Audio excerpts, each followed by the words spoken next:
Greetings, wanderers. Today's topic is people who quit without notice. What straw broke the camel's back? Dillards.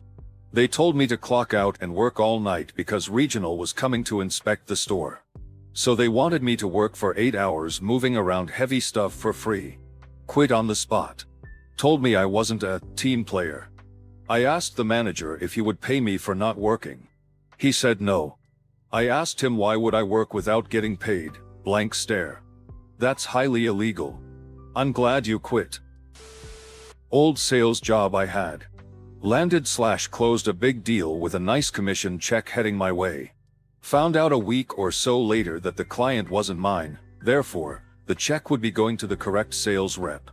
The correct sales rep just happened to be related to the boss, and so they got a free commission check without ever lifting a finger. Less that day. My dad had cancer stage 4 lymphoma. We couldn't have our phones on the floor unless we filled out sewn paperwork with HR for emergencies. Asked my supervisor for the paperwork and he said, "Don't worry about it." Well, when his boss visited, he saw my phone and asked me about it, so I told the truth. My supervisor was pissed. A couple of weeks later I get called into the HR office. My sister called to tell me my dad died. Supervisor wasn't there, but I left early. I took my bereavement and came back to work. My work bestie pulled me aside to tell me supervisor accused me of lying about my dad having cancer and dying to the entire team while I was gone. I hugged her and just left. ETA. This was 13 years ago almost. I was 20 and was out on my own for the first time in my life. He was probably 40-ish and very big and fat. No way I could have decked him, but wherever he is, fuck you, Casey. My dad died right before Christmas. I was already scheduled for a week off for family travel. HR said I could add 3 more days for funeral services so we could have it after the holiday. I came back and received a call from HR. The woman apologized and said she needed to ask, but would make it brief. She asked if my dad actually died. I told her yes, and she apologized again and said she didn't need anything else. Then the office manager called me into her office to tell me my boss had been telling people she thought I was faking it to get more time off. My boss was horrible in general, and relied on me to do the majority of her work, which is what led her to creating the story about my dad not actually dying. She was hoping I'd be called back early from my trip. I had been interviewing for a job at another company and got an offer the day I got back. I called from my desk and accepted the offer, then packed my things and left. Verbal abuse from my boss. I'm an extremely patient person, but when every single word out of someone's mouth is berating and condescending, there's no price worth putting up with that and no reason to subject yourself to it for longer than necessary. I once worked as a landscaper, and during a slow month, some of us workers were asked to head to the boss's brother's property and help out there, which was fine. My boss asked that I pick him up in the morning and take him out there. The straw that broke the camel's back was while out there I had filled some buckets with water, and while I did turn the tap off, it was slowly dripping. My boss noticed this and had a complete meltdown. He made threats to harm to the person who left it dripping. He didn't know who it was at that point. I dropped my tools, told my boss to shove his threats, and left, leaving my boss in the middle of nowhere. I was working at Sears part-time for Christmas. They never trained me. When my supervisor came in for something and found out I was working alone, he ran out before they could ask him to help.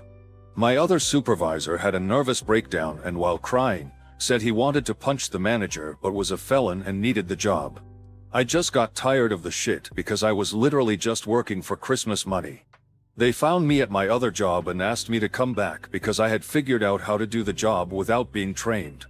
I said no and they told me I'd never be able to work for Sears or Kmart again. Shiver me timbers. When I complained about being on call 24/7 and not being paid for it, and they had me in with HR discussing my performance, I walked out 2 weeks before Christmas.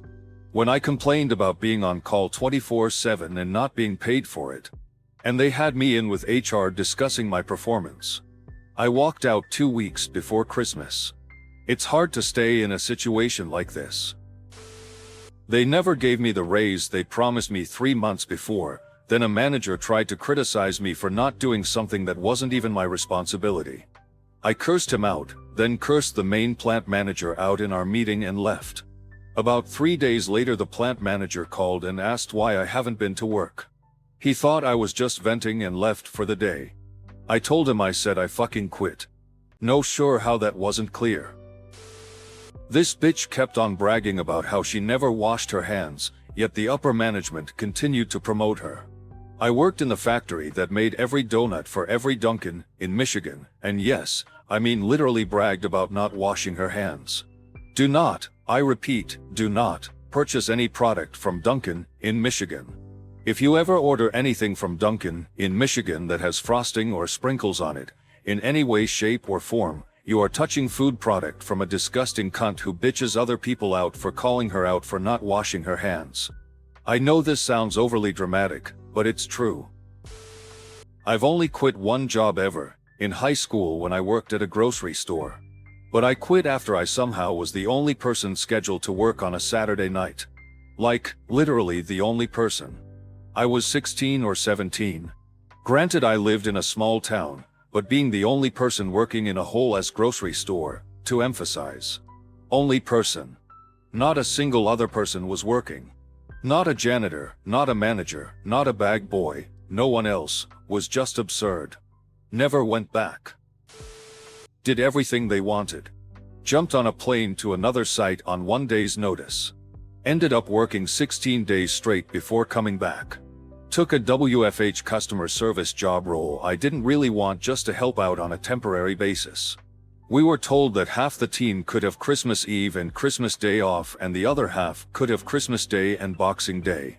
Except me, who could only have Christmas Day. I signed out of the VPN, blocked my managers, put my laptop in a box and posted it to head office with my resignation letter inside it. I used to work at IHOP in high school part-time. They were literally scheduling me during school hours and calling me when I wasn't showing up. I dropped off their stuff during the rush and left. Retail. You take shit from customers and you take shit from management. It builds up. Not sure if there was a straw, but one day I just went to lunch and never came back. Heard my boss talking about my mom, who did not work for the company, on the phone to HR, while at work. She said my mom was a nut job and went on to lie about how she had plans to replace me for the last few weeks. She was deeply paranoid and earlier that week she'd gotten wind that I was looking for a second job closer to home, which caused us to have a long talk where I kept having to reassure her I had no plans to quit, but just her assuming I would quit had made her turn on me like that after 6 years of working together, including multiple major work events, like COVID. So somehow she went from begging me not to leave, to the next day telling HR she had plans to fire me for weeks. But it was what she said about my mom during that same call that broke the camel's back. My mom was in deep grieving at the time, having found her boyfriend dead on the floor on her birthday, and I had confided in my boss that I was spending a lot of energy trying to help my mom and that it was causing me stress. As soon as I heard her say that, I packed up my desk, walked over to HR and told them everything I'd heard and quit when they said they didn't have any other positions open elsewhere in the company and said they wouldn't take action against my boss. When I got called an hour before my shift and was told to come in immediately because the manager didn't schedule enough people. When I reminded her I needed to bus, I was told to just take a cab. Stupidly, I did. And when I got in, she told me I should have made sure she did the schedule right.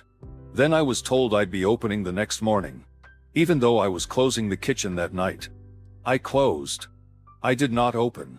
My apron and key were on the counter waiting for her when she went to work in the morning.